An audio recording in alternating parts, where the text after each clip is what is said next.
So what do you think personally with the future of CCP? Are you guys going to be doing anything else besides Spark in VR? Well, CCP has many studios that are working on different products, so I can't talk for the other studios right now, but with my project, our goal is very much so to get Spark in players' hands, get feedback on it, and figure out what comes next. Will you perhaps in future be bringing real athletes to the game and trying to make it into an actual sport that way? That sounds pretty awesome. Yeah, I mean, a lot of the stuff that we're looking at right now, being pre-alpha and trying to get into an alpha stage, would be to get that kind of feedback up front, so that we can start tuning the game to really take advantage of. One of the examples we use is people who play a lot of tennis. Would they come in and say, "Hey, this feels about right"? We're not trying to recreate tennis, but we need that feeling to resonate.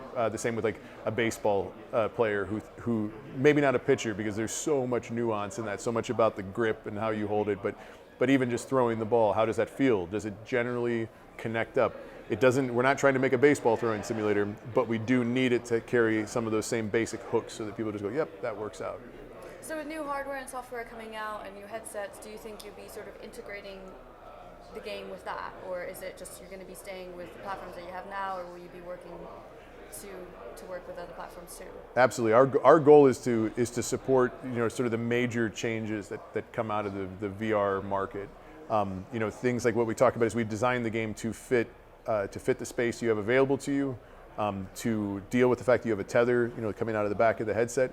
We don't want to ignore those elements and have people getting tangled up in the wires. So we've designed the game very specifically for this generation, but we absolutely look forward to things like when the tether comes off, can we design a cool 360 game mode that would work, and then go from there. Once we start tracking people's feet, can we bring the rest of the avatar back in and have people having to get their feet out of the way of the projectile, like you can get it anywhere versus just your torso. I mean, does it get those subtle nuances if you were to sort of bring in the rest of the body? Do you think that's possible? If we get good foot tracking, absolutely. Yeah. But that's the reason why we took out the lower body right now, is because we don't know what your feet are doing, and there's no value to us to put in. Like, I can look down and see feet, but as soon as they don't move with my feet, as soon as I look down and see a projectile go through it, or worse, hit a leg that I'm not in direct control of, it just takes people out of it. And so that's, like I said, we're really trying to embrace, may sound like the wrong word, but we're really trying to work with the limitations instead of just smashing into them and trying to hammer our way through them. We're just saying, hey, these are the limitations. Let's make the best experience possible for now so that we can evolve it in the future. Okay, so personally, what do you think is the most exciting about VR and where it's going? I think for me, it's the different play styles that have shown up and the different learning that we've done about how to present information to people. We've designed games for screens for a real long time, where we understand the confines of this rectangle, and we understand how fast people's eyes can move around, and what is mouse and keyboard, how fast can people play StarCraft 2, for example, where VR has taken it and shifted gears and almost slowed it way down. But it's not like you're in first gear just going slow and people are like, this is boring.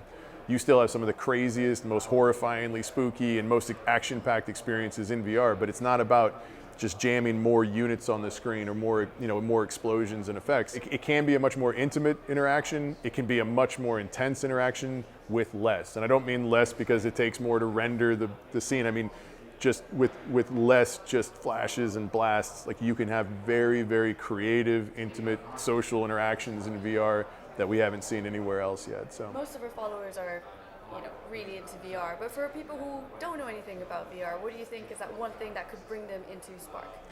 Well, the thing that I really hope, the thing that has resonated very well when we showed the mixed reality view last year, were people who would say to a boyfriend or girlfriend that we're going to go do this on our next date, when this comes out. And that just that was very humbling. That we're talking to people, seeing the comments on Facebook or whatever of the video. We were talking to people that we've never spoken to, that weren't even gamers. These are people who air hockey is the extent of what, like, when they want to talk about playing games. There were people who were saying, hey, Jim, you don't even play video games. You think they're dumb, but check this out. And Jim was like, hell yeah. It's just a different concept. I don't know how else to explain it. Like, we're so used to interacting with gamers, and we love them. Like, this is the core of what we do. and being able to expand that and give them really intense, cool interactions, but also giving them something that they can show to their friends and their family. Like that's one of the things for me as a VR gamer at home.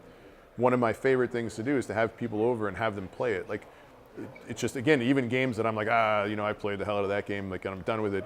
People will come over and just, again, lose their proverbial shit. I don't know if I'm allowed to say that, but they just get really excited about that experience, and it's like not like anything they've ever seen before. The same thing, like we see that people of all ages, here at FanFest last year, we had two little tiny kids, probably like 5 or 6 years old, playing Sparc, and when they were done, they came over and shook hands and said, "Good game," and I'm just like.